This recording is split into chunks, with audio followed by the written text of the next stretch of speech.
donc asalaamaaleykum di nuyu kullukum kenn ku ne di la jox sa yéeguwaay comme ni ñu koy faral di waxee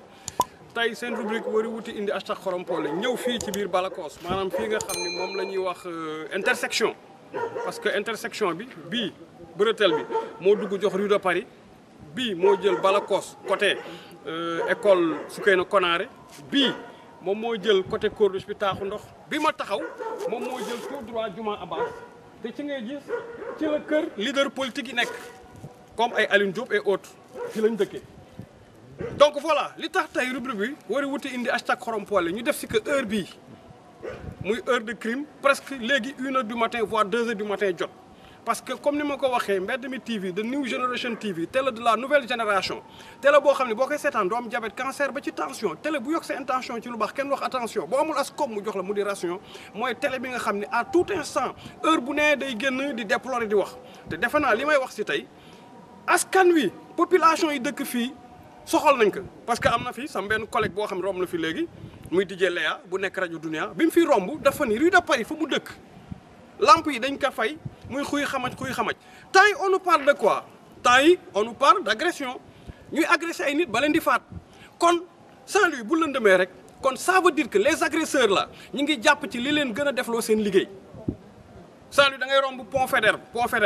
lu toll na pont Faidherbe lépp lëndëm lépp Saint-Louis nga romb yenn ruelles yi mu lëndëm comme c'est pas possible fii ñu taxaw fii ci Balakos ci intersection bi maanaam si Johnson bi fi nga xam ni moom moo jox comme ni ma ko waxee bii jox école Soukeyna Konaré bii moo dugg rue de Paris bii moo jël Corniche taaxu ndox bi ma taxaw moo jël kër leader politique yi ak kër je ne sais pas conseil ak nangam sangam foofu dañ ko leeral ba mu leer lamp yaa ngi nii comme bëccëg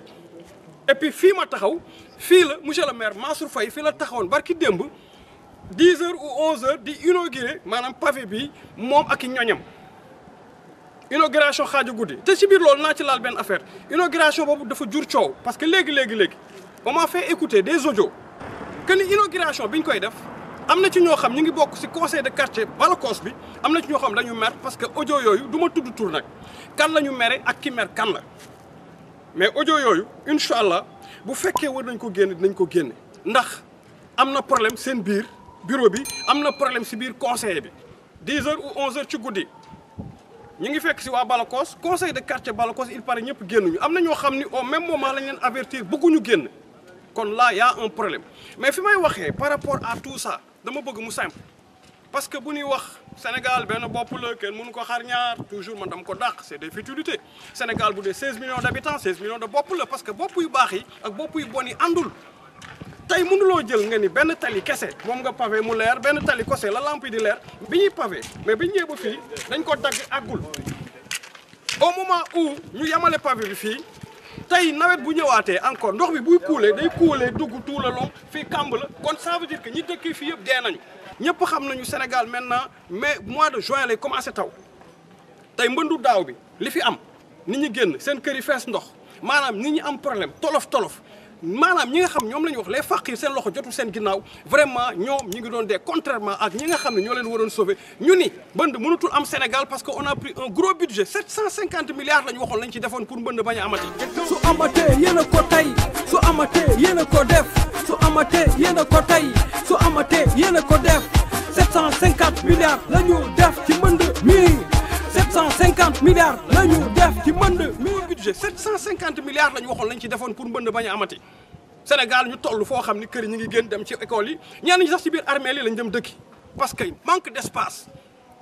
encore une fois di wax ni Sénégal bu fekkee dañu élire le président mu ni un Sénégal émergent ñu jël maire yeeg autres jël leen jox leen ay ndombal tànk pour lan pour que dëkk bi dox kenn waxul ñoom ñu doxle ñenn ñi bonle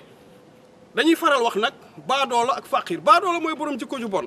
li ñuy def si tey muy rubrique bi par rapport ak fii ñu koy def si maanaam ci intersection bi maanaam fi nga xam ni moom moo jox fii rue de Paris fii moo joxe côté Corniche bi si biir fii moo joxe école Soukeyna Konaré fii moo dem ba Juma Abbas te ñoom ñi ñuy wax ay Aline Diop ak yooyu fii lañ dëkk moo tax ñu leeral ko ba mu leer yenn koñ ñu lëndëmal ko bu ñu jógee fii daañu dugg ci koñu lëndëm yi ñu wan leen ñi dëkk ci koñu lëndëm yi li ñu dund lan la temps yi Ndar ñu ngi fi rey ay nit ñu bari di leen agressé bu fekkee koñ yi moo lëndëm comme c'est pas possible agresseur bu ñëwee dina la tëral xaatit rendi te kenn du xam ndax rendi nañ la dañuy yeewu suba gis corps bi tëdd donc man fi may waxee Serigne Nder aka Jaraaf nekk ki nga xam ni mooy Baye Fall bi nga xam ni moom mooy liggéeyal dëkk bi Baye Fall bi nga xam ne ndar moo ko tax a jóg ndar moo ko ñor di wax encore la population encore waxuñu kenn nag bu dara amee nañu def yëfu barbare nañu def soulèvement nañu taal nañu lakk never mais ak yelleef citoyen bu nekk am nga ko te buñ la ko bëggee xañ war nga ko mën a jël donc fii comme ni ma leen ko waxee lamp yi leer comme bëccëg macha allah yeneen koñ itam lamp yi wër na leer parce que tamit bu ñu fàtte ñi dëkk fii ak ñi dëkk ci lëndëm yi ñoom ñoo yem ci dëkk bi ñii seen papa yi dañuy fay taxe dañuy fay impôt ñii dañuy dugal seen xaalis ci li nga xam moom mooy keesu gouvernement pour ñoom ñu mën a évoluer kon ça veut dire que war na leen mën a yemale. inauguration keroog bi nag xaw na ma jaaxal certes c'est vrai parce que booy inaugurer ay lampe guddi nga ko mën a def mais tamit di wax ni conseil de quartier Balakos am na problème man Serigne Ndar maa koy wax parce que lépp loo xam ni mi ngi dugg ci biir ci man lay teer yi. waaw parce que maay borom jotali ndax léegi envoyé nañ may audio yoo xam ne ñoom seen biir ña ngay wax naka sudul noonu bu maire bi day ñëwati di inauguré na ngeen wootante ngeen def benn rencontre wax ni telle personne yéen ñëpp ngeen teew fi ngeen génne seen doléance mais bu leen ko def affaire de bukki waaw bu leen ko def affaire de bukki ñenn ñi ñëw ànd ak maire bi def li ñuy def ñenn ñi ñu mettre leen à l'écart c'est parce que période boobu xëy na yéen seen biir jubóowu leen Sénégal nag li koy doxal mooy ne yëpp jubóo ñu bàyyi naafeq bi bëri na ci àdduna bi dañu bàyyi naafeq bi te juboo ci weeru koor lañ nekk weer bi gën bi mën weeru bi nga xam mooy weeru bonus weeru bénéfice weer bi nag kenn ku nekk baalu nga sa morom baal ma àq baal naa la yal na yàlla boole baal mais xol yi setul baal ma àq baal naa la yal na yàlla boole baal te xol yi setul amul sens il faut que gars yi ngeen jël xol yi ngeen jonj ko ma ni la sa kàddir bi ngay toggee bu tilimee da ngay dugg ci boutique bi nga jënd madaar jënd joos bomb ko bu mu set parce que lu da nga bëgg lu baax dugg sa biir xol yi bu tilimee dara du baax moom ak togg sa togg ba mu neex toog ci mbali di ko lekk ñoo yem gars yi nañu rafetal seen jikko yi parce que déegi jot na ba pare xam nga baal ma àq baal naa la am na solo mais boo ma baaloo tey sa xol àndul ci baalu bi wala boo ma baalu suba nga def ma lu gën a bon kon amul sens donc di wax ni dañ leen doon présenter un peu ruelle bi nga xam moom lañ fi inauguré barki démb encore mënuñu terminer te duñu remercier le grand ndaw grand bi chaque xontu ak sama xaj bi dama koy gis muy nettoyer di bale encore di ibbi benn parenthèse par rapport ak population de Balakos nit ñi buñ leen indilee pavé da nga ko war a entretenir noo ko war a entretenir mooy ngeen koy nettoyer tey bu fekkoon kenn ku nekk portion bi nga xam ni moom nga am boo yeewoo nga bale ka kee bale kon waay salte doot fi am mais kenn ku nekk mbalit mi day nekk sa buntu kër kayit yi di naaw suuf bi daf fi nekk parce que pavé égal bale pavé li koy rafetal moo ñu koy bale grand ndaw encore une fois dégg naa keroog bi ñu ñëwee fii monsieur le maire di inauguré invite wax nañ la gars yi remercier la am lu la dig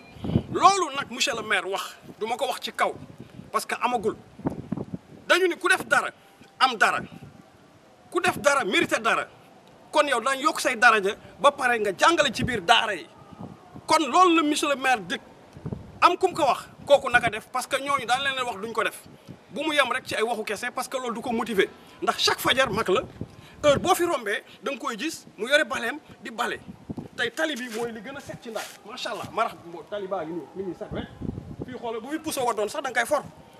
dafa set wecc c'est trop clean mais moom nu mu defee bay nettoyer tali bi yéen ñi fi dëkk lan ngeen di ñàkkee jom laa la wax ngeen gis que moom magum jëm muy nettoyer yéen ngeen dëkk fii mun leen nettoyer bàyyi leen setu ginaar bu ngeen jëlee seen biir kër yi ngeen bale ko ba mu set mbedd mi ngeen bëgg tilim muy waxee mbeddu buur kan mooy buur mooy ñun buur du ki ngeen yaakaar du président bi du keneen buur du kenn parce que tey fii bu tilimoon buur boobu ngeen yaakaar du moom mooy teg seesam fii ci mbedd mi toog faax dëju di respirer ay microbe ak di encaisser ay mbalit kon nag yéenay buur nettoyer leen encore une fois nettoiement am na solo donc di wax ni suma caméraman stagiaire jibi suma jarbaat bi xam naa bu ñu jógee fii ci leer gi dañuy dugg ci lëndëm bi ñu wan gars yi fii bu leeree fee lëndëm na aussi nawet la ñu jëm pavé bi fii mu yam dañ ko war a continuer parce que bretelle bii jàpp ba taaxu ndox foofu dafa xóot te amul pavé ndox miy jóge fii fii lay tase ci intersection bi ci Johnson bi bu wàccee kon ça veut dire que ni jibi yéen nawet bi fa ngeen nekkoon ci biir armeel yi damay ragal ngeen gasal seen bopp kàmb benn yoon rek dee xam ni dee ngeen parce que nawet mbënd mi fi amoon ren moom macha allah gars yi moom dundatuñu donc voilà di wax ni seen xarit seen doomu ndey Serigne Ndar aka Jaraaf waaw bañ lépp raaf asalaamaaleykum wa rahmatullah su amatee yéen a ko tey su amatee yéen a ko def 750 milliards lañu def ci mbënd mi su amatee yéen a ko tey su amatee yéen a ko def 750 milliards lañu def ci mbënd mi na seto Mbédi mi TV Mbédi mi na seto takk leen masque yi bilaay baax na ci yéen. waaw déjà bu ñu jógee fi nga xam ni mooy fu leer fi te sorewul dara ak fu lëndëm fii ma nekk instant bi sama voix rek ngeen di dégg mais du ngeen gis sama kanam moo leen di wan ni bi ma nekkee fële presque utiliser mu projecteur maa ngi doon utiliser lampe yi nga xam ne yu leer yi nga xam ne ñoom lañ def foofu leen intéressé mooy li may wax bretelle bi nga xam ne moo dugg ba kër Aline Diop. c'est parce que Aline Diop mi ngi ci gouvernement bi man dama jàpp ni ñoom lu ñuy wax naan dëkku kumba am ndey kumba amul ndey ñoom am nañu tey pour seen buntu kër yi leer am nañu pour lampe du fa mës a lëndëm am nañu pour boo xoolee seen koñ dafay leer nañ mais ñeneen ñi nga xam ne nekkuñ ci gouvernement bi am nañu pour ñoom la seen koñ di lëndëm ñoom ñooy dëkk ci tiis ak tolof tolof parce que maa ngi leen di wax fi ma nekk nii mooy bretelle bi nga xam ni moo jëm taaxu ndox mooy fi ñu ñëw ba ci tali bi fi mu yem ñoom fi ñu bëgg pavé yem ñu yemale foofu pavé yi 4 ans xaw ma 3 ans boobale chaque jour ñu ni noo daan ka pavé te fii dafa xóot moom laa leen wax ndox mi bu ñëwee fële bii jóge rue de Paris bii Walliane si jóge côté école Soukeyna Konaré bii jóge ñoom seen secteur maanaam fi jëm si Juma Abbas jaar ci kër Aline Diop bu ñëwee fii nga xam ni moom mooy dugg un peu ci taaxu ndox dafa xóot kon ndox mi mbënd mi ñii ñooy gën a sonn te période mbënd bi ñii ñoo gënoon sonn parce que fii nga doon romb tey ngay xuus ndox mi dem ba yem la ci put c'est parce que xëy na ñoom ils font pas de la politique wala nekkuñ ci gouvernement bi juste pour vous dire que ne nu mu lëndamee ji bi taalal projecteurs yi ñu xool tuuti xëy na sax man ma xaw a feeñ tuuti waaw xam naa ñuulu ma ñuul boo xam ni war naa mën a rek effondre ci lëndëm bi alors bu ñu taalee ci projecteur bi di ngeen gis ba tey sama jëmm dina génn tuuti mais tout aux alentours dafa lëndëm crise laa la wax tey agression bu amoon fii ma taxaw mën nañ fi rendi nit romb kenn du xam rendi nañ fi nit lu dul bu fajaree ba mu leer temps yëpp nee naa leen Saint-Louis yéen a ngi fi dégg ay agression yu musul am fenn yéen a ngi fi dégg ñuy jamate ay nit en parlant d'agression di rest in peace encore une fois notre ami notre frère Birame Mamoussé Sy bi alias Mbide bi nga xam ne c'était un acteur comédien c'était quelqu'un boo xam ni vraiment liggéey na lu rëy ci art bi di wax ni yàlla ka yàlla xare ci àjjana yi gën a kawe ci lëndëm lañ ko agressé ba ñu yeewoo ci fajar gi la ñu gis ni nekk agressé nañ ko ak keneen dégg naa bayal ba feneen alors bu ñu demee ba on est à la 3e millénaire ñu ni ñoo ngi ci 2021 ñu ñuy wax ni le Sénégal émergent ñu dem ba benn instant émergent gën a jege émergent kon laa yaa maal ay koñ yoo xam ni dafay lëndëm comme c'est pas possible fii ma taxaw fii la regard bi jaar regard bi dafa yàqu comme c'est pas possible naa leen ko wan après lépp ibbeeku te mag ñi fajar gi fi la ñuy jaar guddi gi am na ñoo xam fi la ñuy jaar pour dem seen kër yi tey bu ñu nee cumbux ci biir regard yi weñ yi xotti leen ñu tataanos bu ñu nee cumbux ci biir regard yi ñii dañuy dugg bu dee xale dootuñu leen gis ak yooyu yëpp tey avec ça ñu ni ñu Sénégal mi ngi dox yéen bàyyi leen naxaate bi moi je vous dis une chose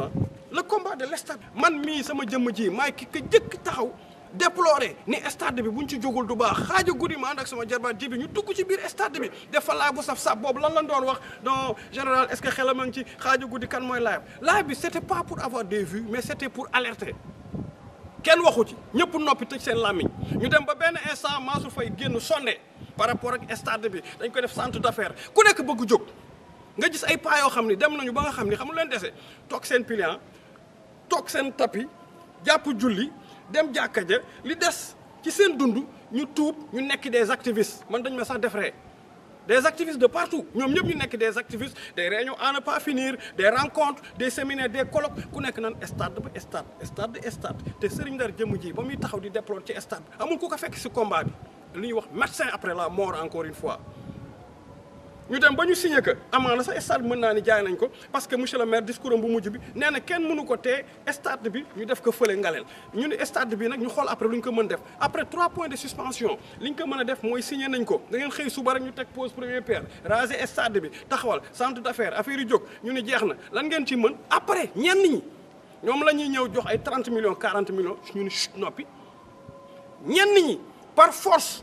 duñu mën a am li ñu bëgg ñenn ñi ñoom la ñu woo jox leen yenn postes yi ñenn ñi ñoo bëggoon xëy na remplacer place maire bi nekk maire de Saint-Louis wala leneen ñenn ñooñu ñooy dem après ni xaar beneen mandat pour ñëw safalaat lambi leneen Sénégal man waxatuma ak mag ñaa parce que béy wéy na mbuus parce que fii dañu am ce qu'on appelle conflit de génération mooy lan mooy dañ koy faral wax dëgg la set Sénégal benn bopp la kenn mënu ko xar ñaar Sénégal mag xale day wekk mag Sénégal il faut que yërmande am Sénégal foog mag ñi yërëm xale yi foog xale yi jox cër mag ñi certes c'est vrai loolu yëpp l'islam moo ko wax diine moo ko wax mais na nekk dëgg ci ñun te bàyyi nekk yëfu naafeq Sénégal mag bu yërëmee xale rek xale bi dee na Sénégal xale yi dem nañ ba amatuñu cër amatuñu yar parce que dañu gis ni mag ñi ñoo ko jëkkul jàngale ndax boo gisee mag moo xam ni xale yi ñoom ñoo nekk parce que dañu ni la jeunesse est l'avenir de demain ñoom la ñu war a teeg suñu demain pour que ëllëg ak si biir jeunesse boobu mën a tekki tey mag ñi di xëccoog xale yi li nga xam moom la ñu war a am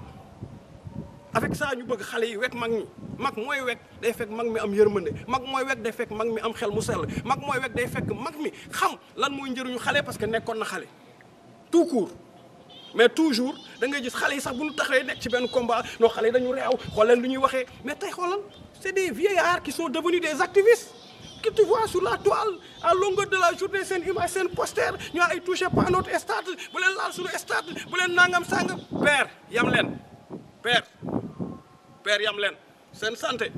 baaxatul père yam leen bàyyi leen ngeen buuxante xale yi balaa ñu leen naan kirtim ngeen ñëw fii ñu yanu leen yóbbu fële père yam leen bàyyi leen ñu ak sunu combat mu nekk combat bu pacifique ñu mën ko mener d'une manière très positive parce que ñun ñoo xam lan la lii metti du yéen koo ci gis am na kër oto am na compte bancaire sa doom ma nga Europe gis nga ñi fi ñëw ñëpp naan c'est des activistes contre lan ku nekk am nga loo xam ni mënoon nga investir fii au moins contribuer ci chômage bi wàññi taxawaalu bi wàññi gains bi wàññi sàcc bi wàññi naan bi wàññi cagatu bi mais defoo ko koo ci gis mi ngi yor ay kër yu dul jeex ay oto yu dul jeex koo ci gis mi ngi ak ay compte bancaire koo ci gis ci yéen seen doom yi ñu ngi outside ñu ngi Babylone ñu ngi Europe avec ça ngeen bëgg ñu ànd ak yéen ci combat boobu nga xam ne toujours yéen ciy baaxle ñun duñu mës a baaxle yéenay baaxle mais duñu mës a baaxle baaxle mooy ngeen yokk seen compte bancaire yokk seen ay soxna yokk seen ay doom yokk seen ay compte bancaire baaxle mooy ki nga xam ni mooy faqir bi ki loxoom jotul ginnaawam xalaatul am matt am kin def ci ndox xalaatul nu muy nduggee ba affaire yi di baax sax mu xam ni tey dina am ceeb bu neex bu mu jox njabootam Sénégal foofu la toll ku njëkk yow daal sàng sa taat muri sa taatu morom foofu la Sénégal toll amatul yërmande never Sénégal bi ñu doon bàkkee bu Boukounta Baye Niass Baye Laye Cheikh Oumar Cheikh Sadou Cheikh Amadou Bamba Khadim Rasoul ba sunu mbokk catholique yu baax yi Sénégal boobu amatul Sénégal bu xel mu sell boo xam ne tout à dit combattant nga soldat nga sëriñu ndar nga jaraafu dëkk bi xaajo guddi mu lëndëm tilli yi bukki yi xaj yi agresseurs yi nga ñëw taxaw cundum ci fi nga xam ne mooy intersection fii zone rab la déjà zone rab la rab yi fii la ñuy dajale bañ na ba def katu lu bon yi nga xam ne dañuy jël ay nen di ko xaatim di ci suur ay liggéey fii lañ koy def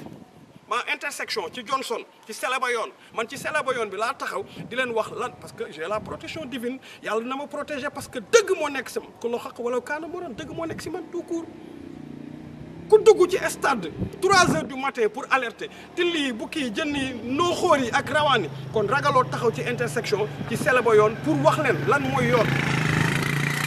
kon nañu jóg ci def lu bon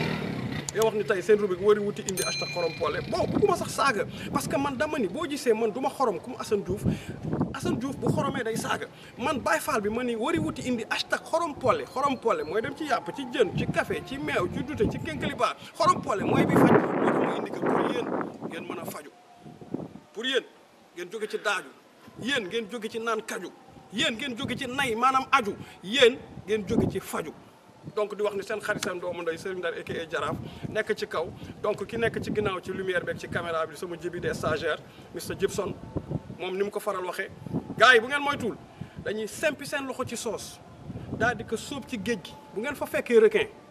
bu ngeen desetee baaraam rek ma xam ni yéen gàcce ngaalaam donc voilà neex na baren di wax ni asalaamaaleykum wa rahmatullah yàlla na jàmm yàgg